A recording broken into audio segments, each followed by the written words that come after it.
بسم الله الرحمن الرحيم. عن أبي هريرة رضي الله تعالى عنه قال قال رسول الله صلى الله عليه وسلم من سره أن يستجيب الله له عند الشدائد والكرب فليكثر الدعاء في الرخاء أو كما قال عليه الصلاة والسلام. ایک مختصر حدیث پاک پڑھی گئی ہے. انشاءاللہ اسی حدیث مبارک کی روشنی میں کچھ باتیں آپ حضرات کے سامنے پیش کی جائیں گی.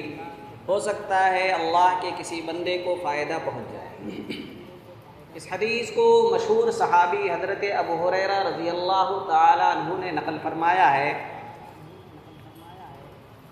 اس حدیث میں جو مضمون بیان کیا گیا ہے اس کو بیان کرنے سے پہلے میں آپ حضرات کو ایک بات بتا دوں کہ قرآن کریم میں اللہ تبارک و تعالی نے انسان کا مزاج بیان کیا. انسان کا مزاج اللہ تعالی نے قرآن میں بیان فرمایا. تو قرآن میں فرمایا وَإِذَا أَنْعَمْنَا عَلَى الْإِنسَانِ أَعْرَضَ وَنَأَىٰ بِجَانِبِهِ. وَإِذَا أَنْعَمْنَا عَلَى الْإِنسَانِ کہ جب ہم انسان کو نعمت دیتے ہیں. ہر انسان کو اللہ تعالیٰ نعمت دیتا ہے, طرح طرح کی نعمتیں دیتا ہے. کسی انسان کو زیادہ نعمت دیتا ہے. تو اللہ تبارک و تعالیٰ نے مزاج بیان کیا کہ جب ہم انسان کو نعمت دیتے ہیں تو اعرض, تو وہ ہم سے ہی منہ موڑ لیتا ہے. ایک آدمی غریب رہتا ہے, شریف رہتا ہے, سیدھا سادہ رہتا ہے, لیکن ذرا پیسے ویسے سے آ جائے, بڑی بلڈنگ اس کے قبضے میں آ جائے, بڑی سی دکان ہو جائے, تو سب سے پہلا کام یہی کرتا ہے وہ کہ نماز چھوڑ دیتا ہے.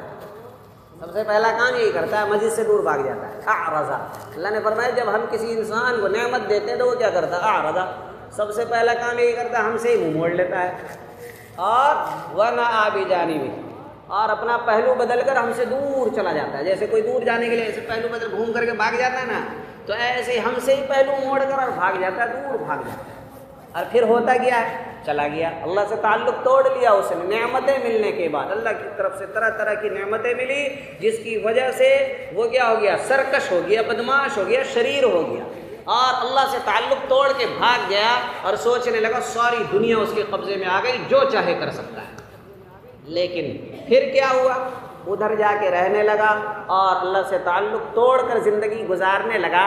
تبھی کیا ہوا, وَإِذَا مَسَّهُ الشَّرُّ, اگر انسان, یہ تو انسان کو نعمت ملے تب یہ جو مزاج ہے اس کا کہ اللہ سے دور بھاگ جاتا ہے.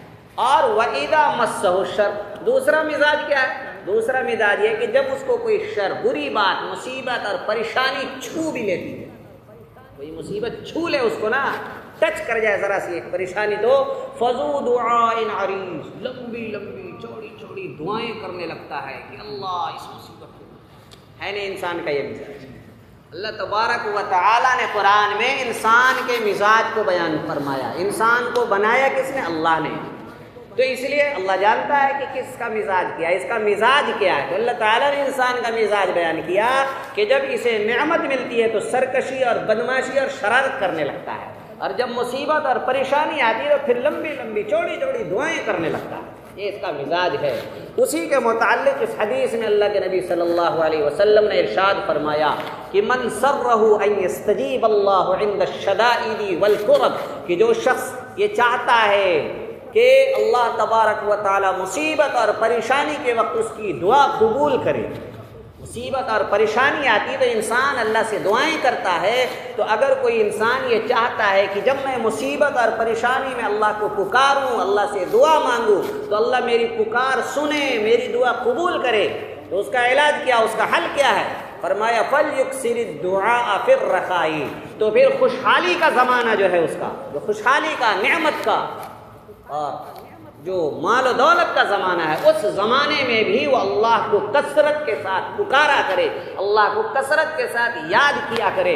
تو پھر پریشانی میں یاد کرے گا تو اللہ تبارک و تعالی اس کی دعا قبول کرے گا.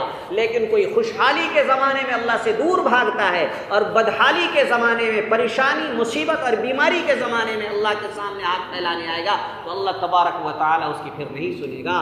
پھر وہی مجرم ہے کہ اس نے پہلے اللہ سے تعلق توڑا اور دیکھا جب کام پڑا تو پھر اسی کے پاس آ رہا ہے. دنیا میں بھی انسان ایسے ہی کرتا ہے کہ ایک آدمی سے کیا تعلق توڑ لیا اور پھر دیکھا کہ اس سے کچھ کام پڑنے والا نا, تو پھر اس سے دوستی کرنے لگتا ہے.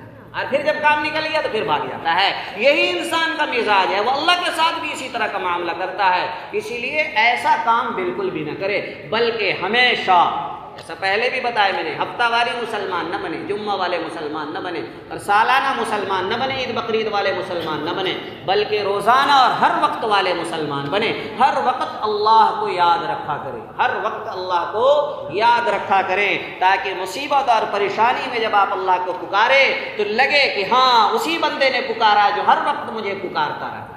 یہ تو کافروں کا طریقہ ہے کہ پریشانی آتی ہے تب تو ایک اللہ کو یاد کرتے ہیں، اور جب پریشانی ٹل جاتی ہے اور دور ہو جاتی ہے تو پھر اپنے بتوں کے پیچھے دوڑنے لگتے ہیں۔ ہمارا مزاج یہ نہیں، ہم تو مسلمان ہیں، اللہ کو ماننے والے، تو چاہے مصیبت ہو، چاہے پریشانی ہو، چاہے خوشحالی ہو، چاہے بدحالی ہو، جیسا بھی زمانہ ہو، ہمیں ہر زمانے میں اللہ ہی کو یاد کرنا چاہیے اور ہمیشہ اللہ کے آگے ہی جھکنا چاہیے۔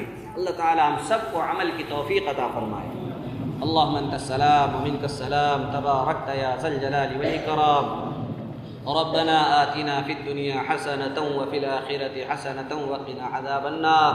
اللهم إنا نسألك الجنة ونعوذ بك من النار۔ اللہ ہم سب کی خطاؤں کو معاف فرما، اے اللہ ہم سب کی لغزشوں کو درگزر فرما، اے اللہ ہم سب کے لیے جنت کا فیصلہ فرما، جہنم سے آزادی کا فیصلہ فرما، عذاب قبر سے ہم سب کی حفاظت فرما، دنیا کی پریشانیوں سے اور آخرت کی پریشانیوں سے ہم سب کی حفاظت فرما۔ اے اللہ اپنی اطاعت کی توفیق عطا فرما، عبادت کی توفیق عطا فرما، نیکیوں کی محبت ہمارے دلوں میں پیدا فرما، برائیوں کی نفرت ہمارے دلوں میں پیدا فرما، مظلوموں کی مدد فرما، مسلمانوں کو عزت، شان، شوکت، قوت اور دبدبہ عطا فرما۔ اے اللہ کافروں کے ظلم سے مسلمانوں کو نجات عطا فرما، اے اللہ بیماروں کو شفا عطا فرما، پریشان حال لوگوں کی پریشانیاں دور فرما، ہماری تمام دعاؤں کو محض اپنے فضل و کرم سے قبول فرما۔ وصلی اللہ تعالی علی خیر خلقہ محمد وآلہ واصحابہ اجمعین برحمتک یا رحمن۔